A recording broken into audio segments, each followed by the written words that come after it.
लेंगे तो आप बोलिएगा कि क्यों बोल रहा है। बोलिए। इसी में नाम एक सिंगर है, गायिका है तान्या झा।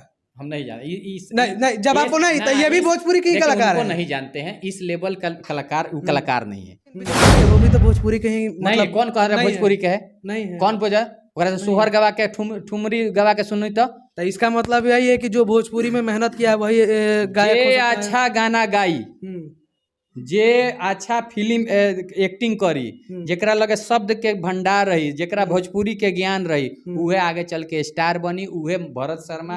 गलत शब्द अगर पवन सिंह बोलता रहे, खेसारी लाल जी बोलता रहे, भरत शर्मा बोलता रहे, मदन राय बोलता रहे, गोपाल राय जी बोलता रहे, तब हमरा से ओकर जवाब पूछे। अरे जो भी अच्छा, पवन सिंह जी का भी स्टेज शो वायरल हुआ था, डिम्पल सिंह जी वीडियो कॉल पे थे, तो कॉलू जी को अरे साला क्यों कह दिए थे? तो इसमें कहाँ तक ये सही था कि वीडियो पे नाजायज साली हो?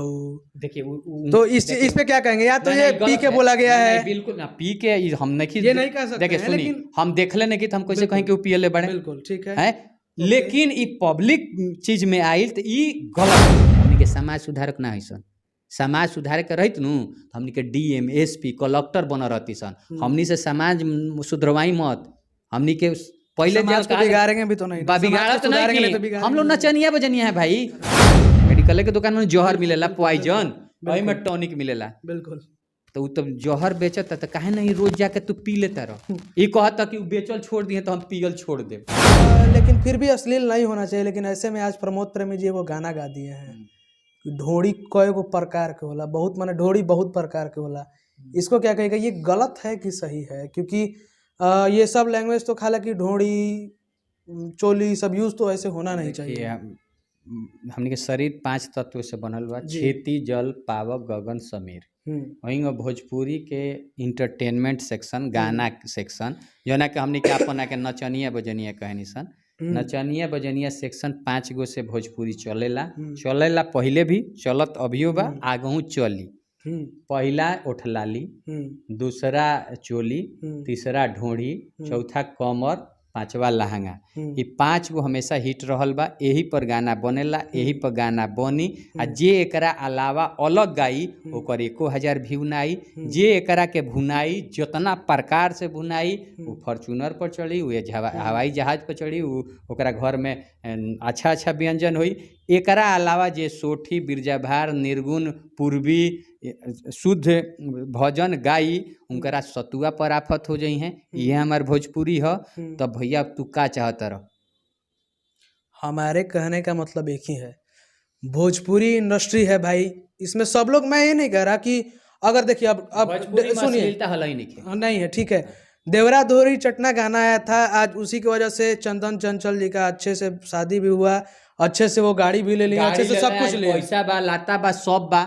आजा एगो बात बताई कि लोग कहता कि अश्लील गायक हो, एकरा के विरोध कइल जा।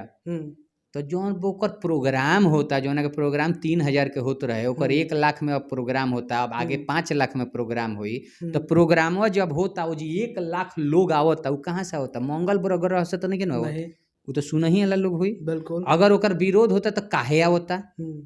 ई सोचे के बाद ओकरा गाना के 100 मिलियन व्यू कहाँ से होता? चांद पर के लोग देखता का, कि कन्नड़ के देखता, कि पाकिस्तानी देखता, श्रीलंका के लोग नहीं ना भोजपुरी सुनत। भोजपुरी बिहार तो आप बताई, तो फेसबुकिया कुछ लोग विरोध करता हो गई बा, वो अपना व्यू खातिर विरोध करता। हम वो शर्त पर विरोध करें कि जितना तू अश्लील एगो मान ली मेडिकल के दुकान बा, एगो और लोग कहेला कि अश्लील लोग गावल छोड़ दी तो लोग सुनल छोड़ दी, ये नु लोग यानी गाई तो हम सुने। बिल्कुल।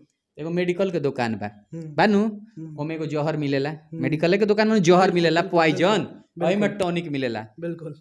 तो वो तो जौहर बेचता तो काहे नहीं रोज जाके तू पी लेता रह? ये कहता कि बेचल छोड़ दिए तो हम पियल छोड़ दे, तो जाके पी ल। तो वो बेरा तो टॉनिकवे तारा निमन लगता। तो ये गायकी में या फिल्म लाइन में तारा निमन के काहे तारा नहीं निमन लगत? तारा ओजी काहे बौर के निमन लगता? एजी काहे चेंज करता रह? जब जौहर पिए लगब किन किन के ना बेचत रह, पियबे करेम, बेचल जब ले छोड़िए ना तब ले हम पियल छोड़ेम ना। जौहर पी के तो देखो।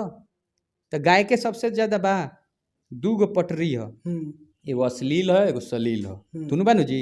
अब केकरा कोना पर चले के बा अपना डिसाइड करे के बा। हमनी के कलाकार हैं सन, बिल्कुल। हमनी के गावे आइल बनी सन, बजावे आइल बनी सन, हंसावे आइल बनी सन, इंटरटेन करे आइल बनी सन। केहू बहुत गम में रहेला, केहू मेहरारू से झगड़ा कइले रहेला, केहू के घर में दुख रहेला, केहू टेंशन में रहेला, तो कलाकार के वीडियो देखेला, फिल्म देखेला, गाना देखेला हंसे खातिर। हमनी के समाज सुधारक ना है सन। समाज सुधारे के रहित नु तो हमनी के DM SP कलेक्टर बन रहती सन। हमनी से समाज सुधरवाई मत। हमनी के पहले बिगाड़ेंगे भी तो नहीं, बिगाड़ा तो नहीं, हम लोग नचनिया बजनिया है भाई। हम लोग को इंटरटेन करने आइए ना, हम लोग इंटरटेन करने आए, हमनी से बिगड़ेला ना। हम कलाकार के लगे जे जाई नु वो हंसबे करी। अगर बिगड़े के रहित नु तो कलाकार के लगे भीड़ ना लगी, बिगड़े के रहित नु तो लोग ना आइत, लोग फिर प्रवचने ना सुनित। हमनी के प्रवचन करी सन। अगर प्रवचन करे के समाज सुधारे के हमनी लगे ठेका रहित, हमनी के DM ना बनती सन। अच्छा, और वह DM ना बनती, लेकिन एक और मतलब तो यो नहीं कि केहू के तार दी। अब जैसे गाना तो नहीं, आप गाना कहें तो गाना तो ठीक है, गाना तक सीमित है। अब किसी को अब इसी में आप बोल देंगे तो आप बोलिएगा कि क्यों बोल रहा है। इसी में नाम एक सिंगर है, गायिका है तान्या झा। हम नहीं जानते, नहीं जब आपको नहीं तो ये भी भोजपुरी की कलाकार है, नहीं जानते हैं इस लेवल का कलाकार। वो कलाकार नहीं है, कोई कलाकार नहीं है भाई। हम जिस लेवल के हैं उस पर बात करिए। हम लोग भोजपुरी का अगर लागत है कि वो कलाकार जैसन हम बानी तो हमारे से बात करी। उस सब कलाकार के नहीं, लेकिन कलाकार रोज आवेले रोज जाले भाई। हम 22 साल से बानी, वैसन दर्जनों बुलबुला आइला चल गई। इंडस्ट्री है वो भी, लेकिन विजेंद्र भैया वो भी तो भोजपुरी के ही मतलब। कौन कह रहा है भोजपुरी के है? नहीं है। कौन बोझा ओकरा से सोहर गवा के ठुमरी गवा के सुनी तो इसका मतलब यही है कि जो भोजपुरी में मेहनत किया वही गायक अच्छा गाना गाई, जे अच्छा फिल्म एक्टिंग करी, जेकरा लगे शब्द के भंडार रही, जेकरा भोजपुरी के ज्ञान रही, उहे आगे चल के स्टार बनी। उहे भरत शर्मा, खेसारी लाल यादव, पवन सिंह आ शारदा सिन्हा बनी। ना तो ई लोग हर साल ऐसा आवेला सन जाला सन, एके कोनो मोल नहीं के, कोनो महत्व नहीं के। ई सब बुलबुला हो सन। ये सब पर चर्चा मत करी लो। चर्चा लायक भी ओकनी के नहीं कसन। चर्चा करके ओकनी के कुछ लायक बना देले, ओकनी के चर्चा लायक भी नहीं कसन। चलिए छोड़ी तो जाहिर सी बात भयो सही कहतरन कि फालतू चीज के हमने के चर्चा करके ओकरा झूठो मूठ हाईलाइट कर देते हैं। मत करी। विजेंद्र भैया हम जानबो ना करे कि उ के हो, हमरा लगे फुर्सत नहीं के कि इतना जाने के उ के हो भाई। बिल्कुल, लेकिन बहुत गलत शब्द होला।